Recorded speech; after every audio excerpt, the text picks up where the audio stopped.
इस तरह की खबरें और इस तरह का कदम उठाने पर मजबूर हो जाते हैं छात्र। क्या लगता है आपको? मतलब यही है कि पढ़ते नहीं हैं तो फिर नंबर कम आते हैं, इसी वजह से थोड़ा डिप्रेशन हो जाता है। जो पढ़ाई का पैटर्न है उसमें बदलाव की ज़रूरत भी महसूस होती है क्या? उसकी तो कोई ज़रूरत नहीं है, सीटें बढ़नी चाहिए मेडिकल की, तो कोई सुसाइड नहीं करेगा। कोचिंग इंस्टीट्यूट्स में ऐसी व्यवस्था है कि भाई जब अवसाद में बच्चा है तो उसको अवसाद से बाहर कैसे लेकर आया जाए? किसी को पता थोड़ी होता है कि बच्चा अवसाद में है, मतलब वो तो बच्चे को खुद ही को पता होता है कि डिप्रेशन में चल रहा है। कदम क्यों उठाते हैं बच्चे कि लाइफ को एंड तक कर देते? क्योंकि उनके अंदर सर हिम्मत नहीं होती। सबसे बड़ी बात है, ये एक ऐसा फील्ड है यहाँ बेशरम या बेलज्जा होकर पढ़ना पड़ता नहीं। बिल्कुल, जितना तुम बेशरम होगे उतना तुम आगे बढ़ोगे इस फील्ड में। अपनी विंटेज हेरिटेज और इंडस्ट्रियलाइजेशन की चमक में चमकता कोटा शहर एक और वजह से भी चमकता है क्योंकि यहाँ पर देश के अलग अलग इलाकों से छात्र अपना और देश का भविष्य चमकाने के लिए भी आते हैं। कोटा, जिसे एजुकेशन का हब भी कहा जाता है, और TV9 राजस्थान पर राजस्थान की चुनावी कवरेज हम कर रहे हैं, पूछ रहे हैं कौन जीत रहा है। लेकिन इस बीच हमने सोचा जब एजुकेशन के क्षेत्र में इतना बड़ा योगदान कोटा शहर दे रहा है तो क्यों ना यहाँ पर स्टूडेंट्स से भी बात की जाए। जब इस बारे में हमने पता किया कि कौन कौन से इलाके हैं जहाँ पर स्टूडेंट्स आते हैं बाहरी राज्यों से भी, तो पता चला कि लैंडमार्क इलाका है और इस इलाके में तमाम हॉस्टल्स हैं जहाँ पर स्टूडेंट्स वगैरह रहते हैं। और नीट की तैयारी इधर होती है, IIT वगैरह की तैयारी अगर करनी है तो जवाहर नगर इलाका है, उधर स्टूडेंट्स जाते हैं और वहाँ पर अपनी पढ़ाई वगैरह करते हैं। यहाँ पर नीट की तैयारी कर रहे कुछ स्टूडेंट्स जो हैं मेरे साथ हैं, उनसे बातचीत करेंगे। स्टूडेंट्स को लेकर पिछले दिनों या यूँ कहें कि पिछले कुछ सालों में कई बुरी खबरें भी हमने सुनी हैं।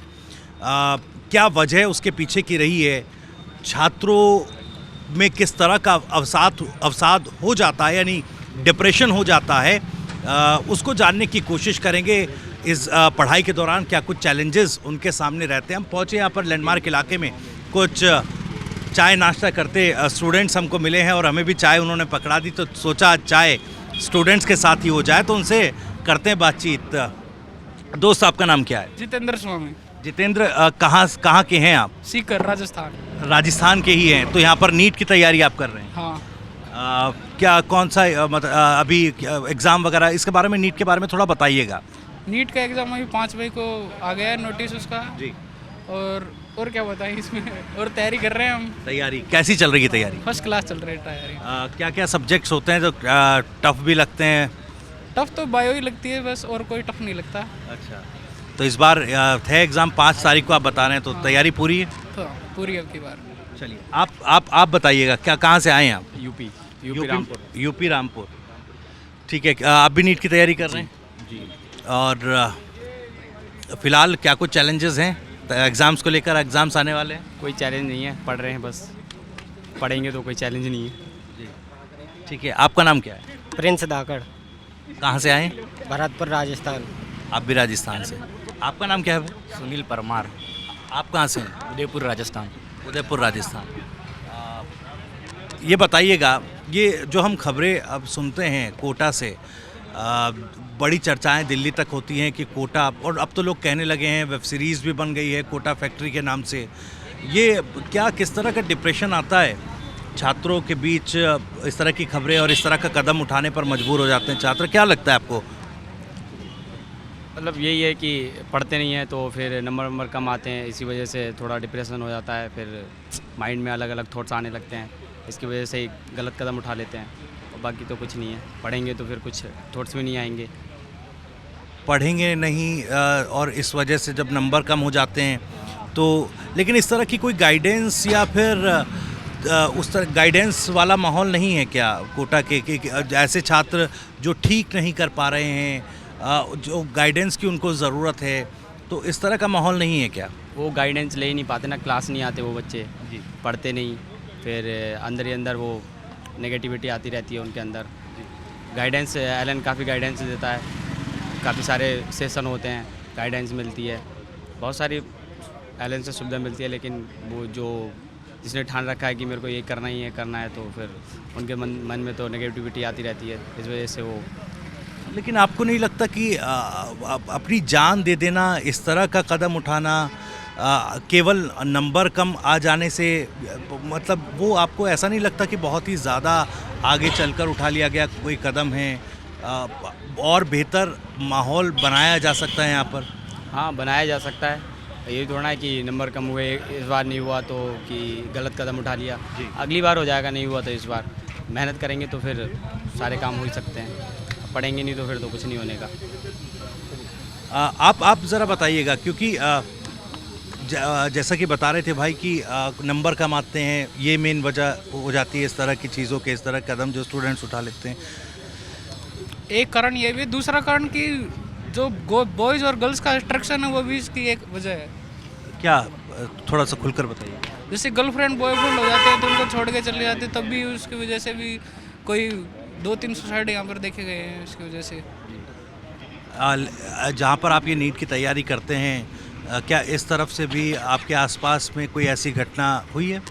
अब मेरे को इसके बारे में कोई जानकारी नहीं। अब थोड़ा सा आगे आइएगा, आप थोड़ा दूर हैं, आपको अप्रोच कर पाना। जी, आप बताइएगा, अभी नीट की तैयारी कर रहे हैं आप? हाँ सर। कब आए थे, कहाँ से हैं आप? मैं नागौर से। नागौर से। कब आए थे कोटा में? 2 साल पहले आया था। 2 साल पहले। 2 साल। अब तैयारी कैसी चल रही है? बढ़िया चल रही है। क्या अटेम्प्ट पहले भी दिया है क्या नीट का? हाँ, 2 साल में लगातार दे रहा हूँ। 2 साल से लगातार दे रहे हैं। क्या, किस तरह की मार्किंग रही है? ठीक ही रही मार्किंग, तो हुआ नहीं तभी बैठे हैं वापस। जी, तो तीसरी बार, ये तीसरा अटेम्प्ट आपका होगा जो आने वाला एग्ज़ाम? यस। जैसे भाई ने बताया कि नंबर कम आते हैं तो इस तरह के कदम स्टूडेंट्स जो हैं उठाने पर मजबूर हो जाते हैं। क्या यही वजह है एकमात्र, या फिर पढ़ाई का एक्सेसिव, कोचिंग का किसी तरह का कोई एक्सेसिव प्रेशर, या जो पढ़ाई का पैटर्न है उसमें बदलाव की ज़रूरत भी महसूस होती है क्या? उसकी तो कोई ज़रूरत नहीं है, सीटें बढ़नी चाहिए मेडिकल की, तो कोई सुसाइड नहीं करेगा। सीटें कम होती हैं? सीटें कम है इसीलिए हो रहा लेकिन है। सीटें कम हो जाना या महज एक अटेम्प्ट में ना निकल पाना, क्या ये वजह हो सकती है क्या? क्योंकि और भी आज इस समय में तो कई ऐसे ऑप्शंस हैं जो ऑप्ट किए जा सकते हैं। अगर किसी एक क्षेत्र में कोई स्टूडेंट आगे नहीं बढ़ पा रहा है तो ऐसे कई और ऑप्शंस हैं जहां पर करियर बनाया जा सकता है। तो इस तरफ या इस तरह की अप्रोच डेवलप हो स्टूडेंट्स में, उसको लेकर काम होना चाहिए क्या? होना ही चाहिए इस बात पे तो। कोई सुझाव अगर इस बारे में आपका हो? इस पे तब क्या सुझाव दे, हमारा तो क्या सुझाव, इस पे तो कुछ नहीं है अभी तक। आपको मिलती हैं इस तरह की खबरें? हाँ, खबरें मिलती हैं, यहाँ रहते हैं तो ये तो खबरें आती है ऐसे। जब इस तरह की खबरें मिलती हैं तो बतौर स्टूडेंट आपके मन में क्या चलता है? क्योंकि आप भी तैयारी करते हैं, एक साइकी पर इफेक्ट आता होगा कि देखिए हमारे ही बीच का कोई ऐसा स्टूडेंट है जिसने ऐसा कदम उठाया। हाँ, ये तो होता ही है। तो पढ़ाई प्रभावित होती है इससे? होती नहीं है, लेकिन घर वालों से बात करते हैं तो हम वापस नॉर्मल हो जाते हैं, उनका सपोर्ट रहता है तो कोई टेंशन नहीं है। उस दौरान में सोचते तो होंगे कि ऐसा क्यों हुआ और इसके लिए, इस रोकने के लिए क्या होना चाहिए? हम तो नहीं सोचते हैं, घर वालों को सपोर्ट है बस, और क्या चाहिए हमें तो। ठीक है, आप बताइएगा भाई, क्या नाम है आपका? रविंद्र चौधरी। रविंद्र, आप कहाँ से हैं? सवाई माधोपुर। सवाई माधोपुर से आप हैं। कब आए थे? जी सर, मैं 2021 में। तो आपके एक अटेम्प्ट या 2 अटेम्प्ट? 2 अटेम्प्ट आपके भी हो गए। जी सर। अभी कैसी तैयारी है? ठीक ठाक चल रही है तैयारी। ठीक तैयारी चल रही है। कोचिंग में किस तरह की पढ़ाई होती है? बहुत अच्छी पढ़ाई होती है सर, कोचिंग में कोई दिक्कत नहीं है, कोचिंग के शेड्यूल में कोई दिक्कत नहीं होती है, टीचर का कोई प्रेशर नहीं होता है। फिर ऐसा कदम क्यों उठाते हैं बच्चे कि लाइफ को एंड तक कर देते हैं? ये बड़ा एक एक्सटेंट हो जाता है। क्योंकि उनके अंदर सर हिम्मत नहीं होती, सबसे बड़ी बात है। ये एक ऐसा फील्ड है यहाँ बेशरम या बेलज्जा होकर पढ़ना पड़ता नहीं। बिल्कुल, जितना तुम बेशरम होगे उतना तुम आगे बढ़ोगे इस फील्ड में। वो इस चीज़ को सहन नहीं कर पाते हैं, उनके ऊपर कुछ गार्जियंस का प्रेशर होता है, कुछ एनवायरमेंटल प्रेशर होता है, कुछ फैमिली प्रेशर होता है, इस चीज़ को वो सहन नहीं कर पाते। उसके बाद वो डिप्रेशन में चले जाते हैं, वो बाहर नहीं निकलते हैं। और ये ज़्यादातर उन स्टूडेंटों के साथ में होता है जो पढ़ने में बिल्कुल टॉपर होते हैं, वही स्टूडेंट ऐसा कदम उठाते हैं।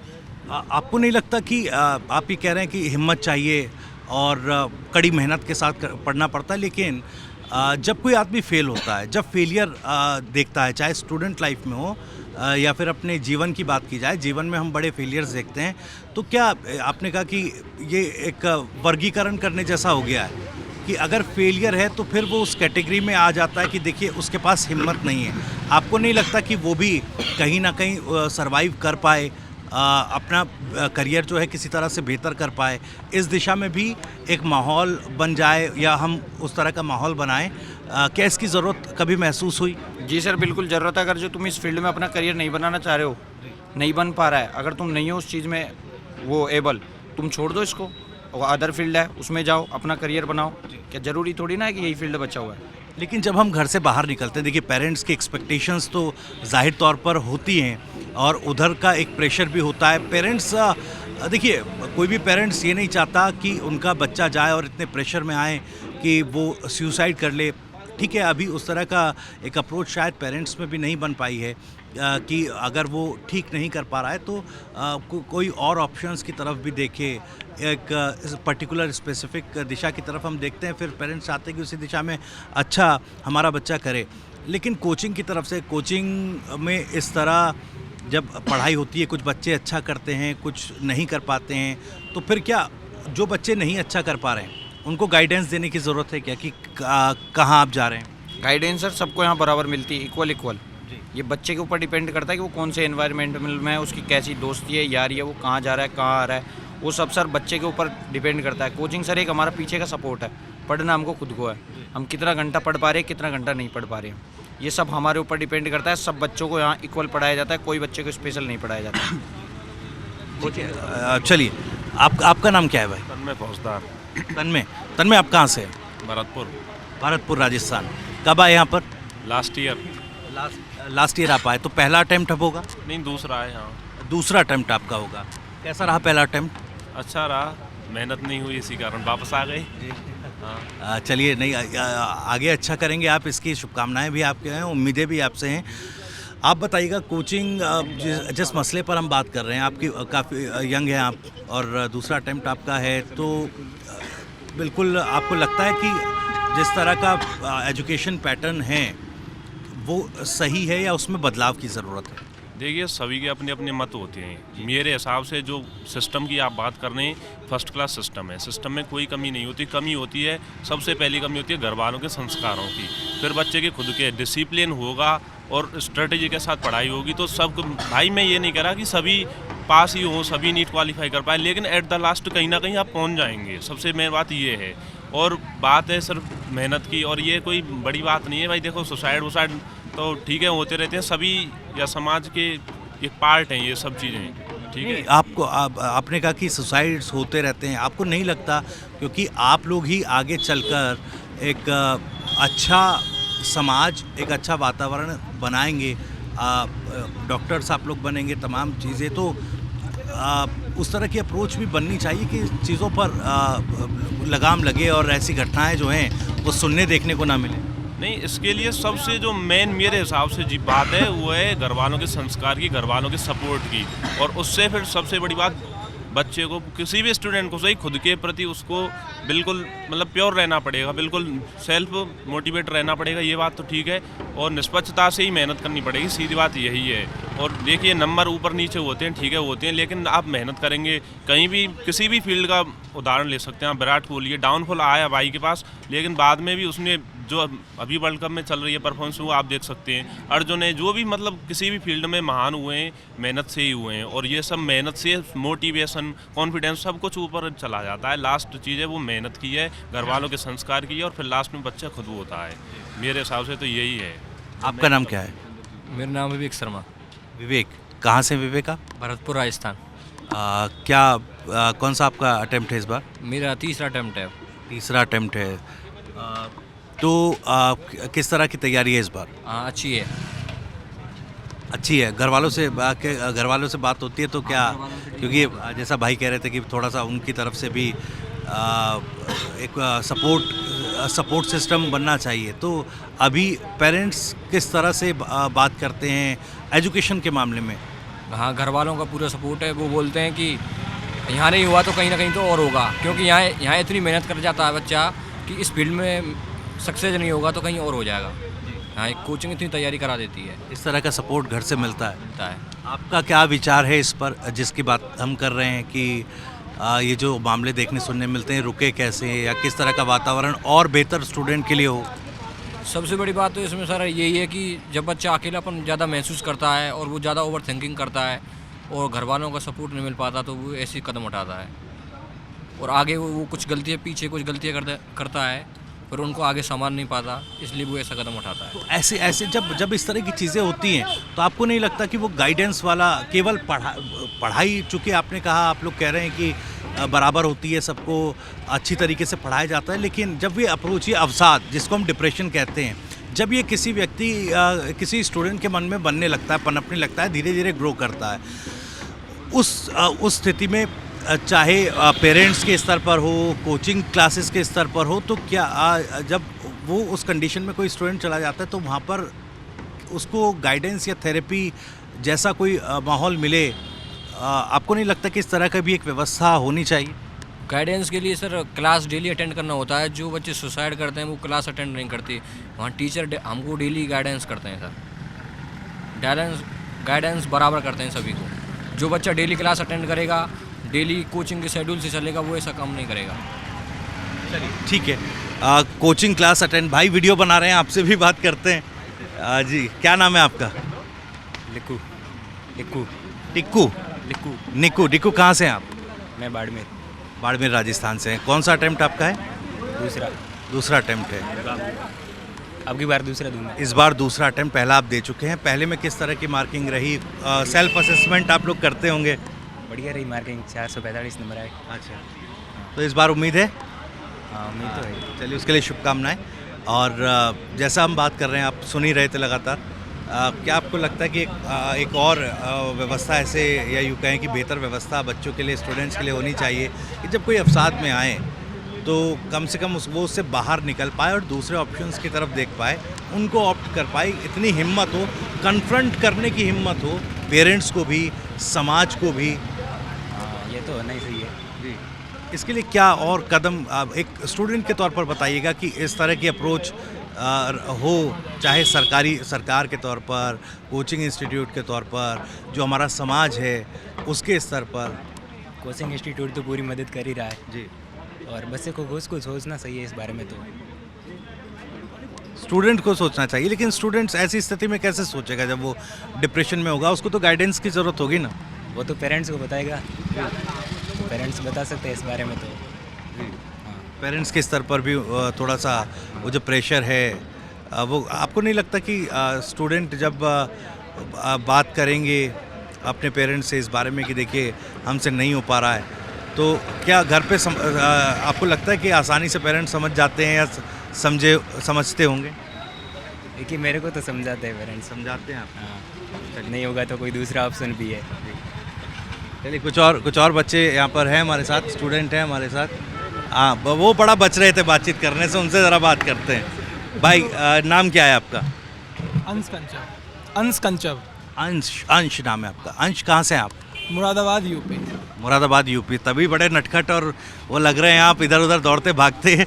चलिए, कौन सा अटैम्प्ट है आपका? मेरा सेकंड अटैम्प्ट। सेल्फ असेस कैसे कर पा रहे हैं इस बार, क्या लग रहा है? ये लग तो रहा है, मतलब कोशिश करते हैं अब तो चलिए, कोशिश है और कोशिश के लिए शुभकामनाएं भी हैं हमारी। और घर वालों से बात होती रहती रेगुलर? हमारा तो रोज़ होती है बात। कौन कौन है घर में? मम्मी है, पापा हैं, दीदी हैं, भाई है। दीदी और भाई क्या करते हैं? एक छोटा भाई इधर IIT कोचिंग करता है, छोटा वाला। कहाँ पर? इधर LN में IIT की संकल्प बिल्डिंग में। संकल्प जवाहर नगर जो बताया? जवाहर नगर। अच्छा, भाई यहीं पर है। दीदी क्या करते हैं? एक दीदी मतलब टीचिंग की तैयारी कर रही है, मतलब वो भी टीचिंग की तैयारी कर रही है, एग्ज़ाम वगैरह? टैट और वो सब क्लियर है, बस सुपर टैट और वो रहेगा बस, मतलब उस पर वैकेंसी नहीं आ रही, तो अभी इसीलिए। तो भाई बहनों में बातचीत होती रहती है पढ़ाई को लेकर? जी, होती है बिल्कुल। अच्छा, किस तरह की बातें होती हैं? मतलब वो है कि पढ़ाई में मतलब कोशिश करते रहते हैं, पढ़ाई करने की, और क्या मतलब कोशिश करते रहो पढ़ाई में, अपना आप मार्क्स बढ़ते रहेंगे उसी से। भाई आपसे छोटा है, तो भाई को आप गाइड करते हैं क्या? हाँ, गाइड हम भी करते हैं भाई से, उससे कुछ हम भी सीखते हैं। मतलब अच्छा, किस तरह से गाइड करते हैं और उधर से कैसी गाइडेंस आपको मिलती है छोटे भाई से? मतलब वही बताते हैं कि मतलब पढ़ते रहो रोज़ रेगुलर, और क्लासेस अटेंड करो रोज़ रेगुलर, बस। Regular classes. और माहौल कैसा है कोचिंग वगैरह का यहाँ पर? माहौल सही है, बढ़िया है। आपकी नज़र, आपका कभी सोचा है इस बारे में कि जब बच्चे इस तरह का आत्मघाती कदम उठाते हैं तो उनको जब वो अवसाद की स्थिति में होते हैं, डिप्रेशन की स्थिति में होते हैं, तो कैसे उनको बाहर लाया जाए? जी मतलब रेगुलर क्लासेस अटेंड करेंगे, मतलब अगर मेरा ये सवाल है क्योंकि आप लोग एक लगातार ये बात कह रहे हैं कि अगर रेगुलर क्लास में आएंगे तो उस तरह की ज़रूरत नहीं पड़ेगी, तो देखिए बड़ी कहते हैं ना आदर्शवादी बात हो गई, बड़ी इंटेलेक्चुअल सी बात हो गई। अच्छी लगती है कि हाँ ठीक है, पेरेंट्स की उम्मीदों पर, कोचिंग क्लासेस की उम्मीदों पर अगर बच्चा खरा उतरेगा फिर तो वो ठीक है, पढ़ाई में अच्छा करेगा ही। लेकिन वो अगर ऐसा नहीं कर पाता है, किसी वजह से अपनी लाइफ में फेलियर को फेस करता है, तो क्या हम उसको कहीं ऐसा तो नहीं देख रहे कि देखिए उसी की गलती है, वो रेगुलर क्लास नहीं आ पाया, वो इसलिए उसके नंबर कम आ गए, उसने गर्लफ्रेंड बना ली, गर्लफ्रेंड के चक्कर में ज़्यादा रहा तो इसलिए उसके नंबर कम आ गए। अगर ऐसा भी है तो ये वजह तो नहीं हो सकती ना कि अगर वो आत्महत्या करता है तो उसके लिए उसी को जिम्मेदार ठहरा दिया जाए। जी मतलब बच्चों को अपने तो सर पेरेंट्स का सपोर्ट नहीं होता कुछ बच्चों के साथ, मतलब वो प्रॉब्लम होती है। मतलब अपने घर पर रोज़ बात करनी चाहिए मतलब बच्चों को, और क्या मतलब दोस्त होने से मतलब रोज़ मतलब थोड़ा टाइम दोस्तों के साथ ही बिताना चाहिए, मतलब बात करनी चाहिए, उससे डिप्रेशन ही कम होता है। दोस्तों के साथ बातचीत वगैरह करते रहने डिप्रेशन कम होता है, मतलब थोड़ी देर बात करोगे आप तो उधर से बात, तो और क्या। ऐसा क्या हो जाता होगा कि आप चलिए पेरेंट्स की तरफ से तो थोड़ा सा डर लगता है कि हम उनको बताएंगे तो पेरेंट्स पता नहीं क्या कहेंगे, गुस्सा होंगे, तमाम चीज़ें, लेकिन दोस्तों से तो बातचीत भी नहीं कर पाए अगर कोई स्टूडेंट, तो ये क्या वजह होती होगी? उनकी साइकी में उस वक्त क्या चल रहा होता होगा? बतौर स्टूडेंट अगर आपने कभी इस बारे में सोचा हो तो बताइएगा। नहीं मतलब इस बारे में तो नहीं कभी नहीं सोचा? नहीं नहीं। कुछ ऐसी व्यवस्था होनी चाहिए कि जब ऐसा अवसाद से बच्चा गुजर रहा है तो कोई हो, एक ऐसी व्यवस्था भी, चाहे हम स्कूलों की भी बात करते हैं, आप कोचिंग कर रहे हैं, स्कूलों की भी बात कर रहे हैं, कॉलेजेस की बात कर रहे हैं, स्कूल कॉलेजेस और कोचिंग इंस्टीट्यूट्स में ऐसी व्यवस्था है कि भाई जब अवसाद में बच्चा है तो उसको अवसाद से बाहर कैसे लेकर आया जाए? जी मतलब वो तो किसी को पता थोड़ी होता है कि बच्चा अवसाद में है, मतलब वो तो बच्चे को खुद ही को पता होता है कि डिप्रेशन में चल रहा है। अब वो जब दोस्तों से मिलेगा ही तो दोस्तों को पता ही नहीं लगेगा कि डिप्रेशन में या किस में है। जब पता लगेगा तो ही तो कोई हेल्प करेगा उसकी। मतलब रेगुलर क्लासेस नहीं आते तो बच्चों को पता ही नहीं लगेगा कि डिप्रेशन में है, नहीं टीचर को पता लगेगा कि डिप्रेशन में है बच्चा, किस में है। इस बारे में आप बताइएगा कि कभी समझ में आता है आसपास के जब स्टूडेंट साथी आपके साथ होते हैं कि उसकी मनोस्थिति क्या है, क्या उसके विचार उसके मन में चल रहे हैं, इस तरह की चीज़ें आसान होती हैं समझनी दूसरे स्टूडेंट के लिए? नहीं, समझनी तो आसान नहीं होती, क्योंकि दूसरे के मन की हम कैसे बात जान सकते हैं। अगर वो कुछ हिंट देता है तब तो पता चलता है कि हाँ ये डिप्रेशन में है या थोड़ा परेशान है, तो ठीक है बता रहा है, लेकिन ऐसा कुछ होता नहीं है, बताते नहीं कोई भी कुछ। और बाकी जो आपने बात कही थी कि सुसाइड वाली, कि अगर नंबर कम आते हैं तो पेरेंट्स को बताना चाहिए कि ऐसा नहीं है कि पेरेंट्स मानेंगे नहीं, अगर हम नहीं हो पा रहा है तो पेरेंट्स को बोलना चाहिए कि भाई मेरे से नहीं हो पा रहा है। तो थोड़ा बहुत पेरेंट्स को बुरा लगेगा, लेकिन वो भी समझ जाएंगे कि हाँ नहीं हो पा रहा है। दूसरे फील्ड अदर फील्ड्स बहुत सारे हैं, उनमें भी कुछ कर सकते हैं, यही नहीं कि यही है बस, यही है तो बस ज़िंदगी है, बाकी और कुछ नहीं है। और बहुत सारी वो है, घर वाले सपोर्ट करते हैं तो ठीक है। बाकी एलन में भी काफ़ी सारी सुविधाएं हैं, अगर मन में थॉट्स आ रहे हैं तो एलन ने भी सेक्रेटरी बैठा रखे हैं, उनसे भी बात कर सकते हो आप, उनको बता सकते हो, वो घर वालों से बात कर सकते हैं। ऐसा नहीं है कि बहुत सारा प्रेशर है कि यही करना है, नहीं यही करना है। चलिए ठीक है, और भी कुछ बातें करेंगे आपसे, और लेकिन ये एक चूँकि जैसा आप लोगों से बात करके लगा कि बच्चे के नंबर कम आते हैं और इस तरह का डिप्रेशन होता है, तो कहीं ना कहीं मुझे लगता है कि थोड़ी सी ये व्यवस्था बदलनी चाहिए कि सबसे ज़्यादा सुसाइड बिहार का बच्चा ही क्यों करता है? सबसे ज़्यादा सुसाइड बिहार का बच्चा ही क्यों करता है? आपको क्या लगता है? ये हाँ, यही तो हमें समझ नहीं आया आज तक। राजस्थान का बच्चा नहीं करता है, एमपी का बच्चा नहीं करता है, यूपी और बिहार का बच्चा ही सबसे ज़्यादा सुसाइड क्यों करता है? क्या वजह नज़र आती, कुछ ऐसा समझ पाए हैं अभी इस पैटर्न को? नहीं सर, हमारे तो कुछ समझ नहीं आया। चलिए ठीक है, लेकिन इसमें एक बात तो समझ में आती है कि अभी जो ये प्रेशर है पेरेंट्स को ना बता पाने का, और ये खुद को एक अलग दुनिया का समझ लेने का, या समाज भी या दूसरे लोग भी आपको समझने लगते हैं कि आपके नंबर कम हैं, या आपकी गर्लफ्रेंड है और उस चक्कर में आप ज़्यादा हैं तो नंबर कम आ गए, तो वहाँ पर थोड़ा सा कन्फ्रंट चीज़ों को करने की ज़रूरत होती है। खैर, बड़ी आपको लग रहा होगा बड़ी डिप्रेसिंग सी बातें हो गई है। पॉलिटिक्स में इंटरेस्ट है आपका? हाँ है, पॉलिटिक्स में इंटरेस्ट है। बहुत ज़्यादा है। आप आइए इधर आगे। भाभी सीएम वो हैं, उनसे भी बात करेंगे क्या? अच्छा, कहाँ से थे? आपने बताया था कहाँ से हैं आप? उदयपुर। उदयपुर में। इस बार क्या लग रहा है माहौल? बीजेपी। बीजेपी क्यों? बस काम अच्छे है उसके, थोड़ा काम बताइएगा। जैसे इंफ्रास्ट्रक्चर बहुत अच्छा बनाया है, अर्थव्यवस्था में बहुत अच्छे हैं, और धर्मों को भी साथ लेके चल रहे हैं, पूरी व्यवस्था बना के रखी। धर्मों को साथ लेकर चल रहे हाँ, धर्म तो ज़रूरी है सबसे पहले ही। हैं। ओके। उनका मतलब काम करने का तरीका बहुत अच्छा है, और विकास कार्यों में बहुत आगे हैं। कोटा कैसा लगता है आपको? कोटा ठीक है, यहाँ पर विकास है? हाँ हुआ, इधर भी हुआ अच्छा। रिवर फ्रंट गए आपने? हाँ, कौन विधायक उधर से? शांति धारीवाल। शांति धारीवाल। कैसा काम है उनका? नहीं, बहुत अच्छा, उनका भी बहुत अच्छा है। कांग्रेस पार्टी से? हाँ कोई नहीं, लेकिन हम व्यक्ति पे डिपेंड करता है ना। अच्छा। व्यक्ति अच्छा होना चाहिए। कौन सी पार्टी की नीतियाँ ज़्यादा अच्छी लगती हैं? पार्टी तो नीतियाँ तो बदलती रहती है, फिलहाल अभी जैसे बीजेपी अच्छी है, बाद में आगे जैसे बढ़ते जाएंगे वैसे देखा जाएगा। राहुल गांधी के बारे में क्या विचार है? ठीक है, वो भी बंदा अच्छा है। चलिए, कोई बता रहे हैं भाभी सीएम है। भाई आप आगे आइए, थोड़ी बात करते हैं, डरिए मत, कुछ ऐसा नहीं है। आपको सरपंच बताया जा रहा है ना, कुछ ना, ऐसी बात नहीं है। थोड़ा सा उधर कैमरे की तरफ। हमारी क्लास का भी नेता है। ये नेतागिरी के गुण कहाँ से आए गुरु? कुछ बात नहीं है, तो ऐसे ही मजे ले रहे हैं। भाभी सीएम है। अच्छा, है राजनीति में इंटरेस्ट? सीरियस नोटों पर इंटरेस्ट है। देखते सरकारों को देखते समझते हैं कौन क्या कहाँ पर कर रहा वो तो समझ यही है। है। राजस्थान में क्या इस बार माहौल है? मुझे तो कांग्रेस का ही लग रहा है। कांग्रेस का वजह क्या है? अशोक गहलोत है मेन वजह, तो और कुछ नहीं है। अशोक गहलोत, ऐसा क्या आप देख पाते हैं अशोक गहलोत साहब की सरकार में क्या कुछ हुआ जिसकी वजह से आप कह रहे हैं कि उनकी हवा चल रही है? ये बात है कि मैं तो नागौर से हूँ, तो पास में जोधपुर पड़ता है मेरे, तो वहाँ सब कुछ सुविधा उपलब्ध है। तमाम सुविधा है, और तो कुछ नहीं है। आप स्टूडेंट्स हैं, आप लोग एक बताइए, एक तो राइट टू हेल्थ एक बिल वो योजना लेकर आए हैं कि कोई भी सरकारी हो या फिर प्राइवेट अस्पताल हो, जो इमरजेंसी सिचुएशंस हैं उसमें कोई भी डॉक्टर मना नहीं कर पाएगा इलाज के लिए भर्ती करने से इमरजेंसी कंडीशंस पर। इस पर डॉक्टरों का भी बड़ा विरोध देखा गया। डॉक्टर उतर आए कि भाई ऐसा तो देखिए, ये हक जो है डॉक्टर्स का वो मारा जा रहा है। इस पर आप लोगों की क्या राय? कभी सोचा है इस बारे में? इस पे हमारी तब क्या राय, हम बढ़ेंगे तब बताएंगे उस बारे में। यही बात कर दी भैया। नहीं, सही है, सीधी बात, नो बकवास। आप बताइएगा।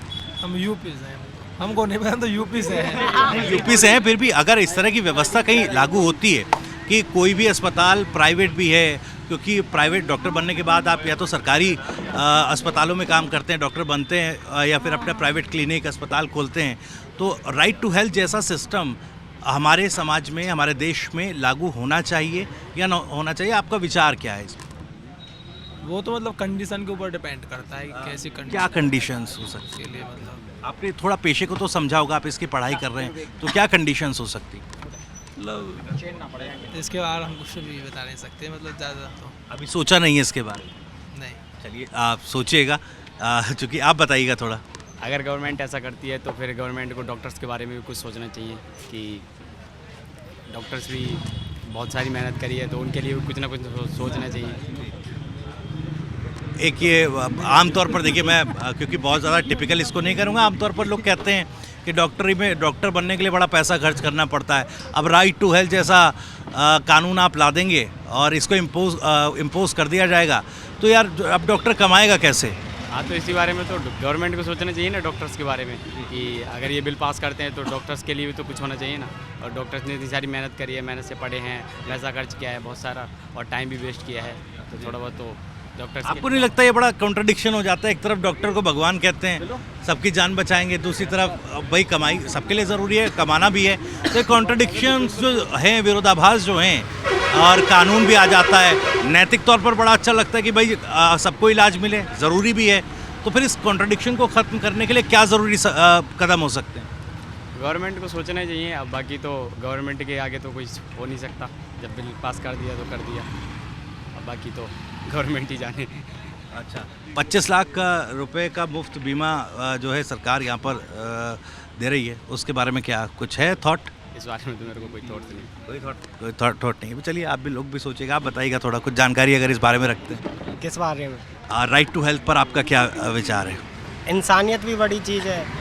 और फिर क्या है कि मतलब ऐसे तो है नहीं कि बिल्कुल पैसे नहीं देगी वो सरकार, ऐसे तो है कुछ भी राइट तो लाएगी वो, मतलब पैसे भी काफ़ी कुछ जुगाड़ करेगी और इंसानियत से बढ़कर तो कुछ है ही नहीं। इंसानियत से बढ़कर कुछ नहीं है, तो व्यवस्थित तरीके से कानून लागू हो, इस तरीके से हो, क्योंकि अभी जब राइट टू हेल्थ वो इम्पोज किया गया तो बड़ा हम दबाव नहीं डालना चाहिए, सबको साथ लेकर चलना चाहिए। दबाव ना डालें। डॉक्टर की भी फैमिली है, उसके भी अपने अधिकार है, उसके भी अपने वो जिम्मेदारी है, उसका भी तो घर चलाना है। और वो भी मतलब जैसे हम रह रहे हैं अभी, हम आगे जाके डॉक्टर बनेंगे और अभी डॉक्टरों पे हमले भी बढ़ रहे हैं, जैसे कोरोना में भी देखा होगा। तो हमारा भी तो कुछ अधिकार है, कल को हम पे भी जैसे अगर उन्हें इमरजेंसी सही से डिफाइन नहीं की तो कोई भी आके कुछ भी बोल देगा कि हमको भर्ती कर दो पहले, तो फिर वो लड़ाई झगड़े बढ़ेंगे, डॉक्टर और पेशेंट का बिहेवियर मतलब जो रिश्ता वो ख़राब होगा फिर यूँ। तो एक बिल सही तरीके से आना चाहिए बस। इमरजेंसी डिफाइन कैसे हो, ये आपने बड़ी अच्छी बात कही और मुझे लगता है कि आपको थोड़ी बहुत तो इसके बारे में जानकारी है, आप जानते हैं। ये बड़ा सवाल रहा उस वक्त जब प्रोटेस्ट कर रहे थे डॉक्टर्स, तो वो कह रहे थे भाई बताइए तो कि इमरजेंसी डिफाइन आप कैसे करेंगे, ये पेज क्या है। अब देखिए किसी का एक्सीडेंट हुआ तो उसको इमरजेंसी, हाँ कि वो मतलब इमरजेंसी है या 2 घंटे बाद भी चल जाएगा, किसी को सांप ने काटा तो नॉर्मल है या बहुत ज़्यादा इमरजेंसी है। किसी भी चीज़ में एक तो पूरा डिसाइड होना चाहिए क्लियर कि इस चीज़ को इमरजेंसी बोलेंगे, इसको नहीं बोलेंगे। पेशेंट तो कुछ भी होगा, पेट में दर्द होगा फिर भी बोल देगा इमरजेंसी बहुत ज़्यादा हो रहा है, भर्ती कर लो, और भर्ती नहीं करेगा फिर डॉक्टर से लड़ाई करेगा कि हमारा अधिकार है, आप मान नहीं रहे हो, ये वो बिहेवियर बगड़ेगा, फिर उनका ख़राब होगा, फिर वो रिश्ता जो उनका बॉन्ड है डॉक्टर और पेशेंट का, एक वो मतलब डिफाइंड अच्छे से होना चाहिए हर चीज़, फिर बिल आना चाहिए। आया वो अच्छा है, बहुत अच्छी चीज़ है, हर किसी को इलाज तो मिलना ही चाहिए, लेकिन डॉक्टरों का भी तो अपने अधिकार है, उनका भी तो सब होना चाहिए ठीक से।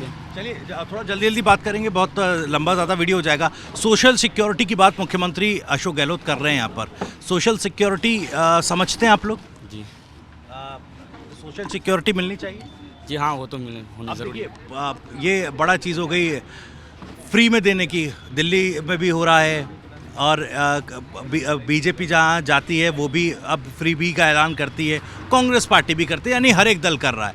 और जब अब गहलोत सरकार के लिए कहा जा रहा है कि भाई देखिए रेवड़ी बांट रहे हैं, सो उसे वो कह रहे हैं सोशल सिक्योरिटी है, आप इसको डिफरेंस समझ पाते हैं क्या? जी हाँ, वो फ्री में और सोशल सिक्योरिटी में बहुत अंतर है दोनों में। दोनों मतलब एक होती है पेंशन देना, जैसे आप किसी ने नौकरी की है 30-40 साल, उसके बाद आप उसको पेंशन दे रहे हैं तो वो उसको आप फ्री भी नहीं बोल सकते हैं। लेकिन आप किसी को भी कुछ भी दे रहे हो फ्री में, उसको बसों में टिकट दे रहे हो, फ्री में मतलब कहीं भी यूनिट फ्री दे रहे हो बिजली के, तो फिर वो प्रेशर टैक्स के रूप में मिडिल क्लास पे ही आ रहा है, तो वो तो उनका ही नुकसान है ना। आप किसी को एक को दे रहे हो और एक पे लूट रहे हो, ठीक है, वो तो गलत ही है। ओके, सोशल सिक्योरिटी होनी चाहिए प्रत्येक नागरिक को? होनी तो नहीं चाहिए, मतलब ऐसे तो खुद ही डिपेंड होना चाहिए।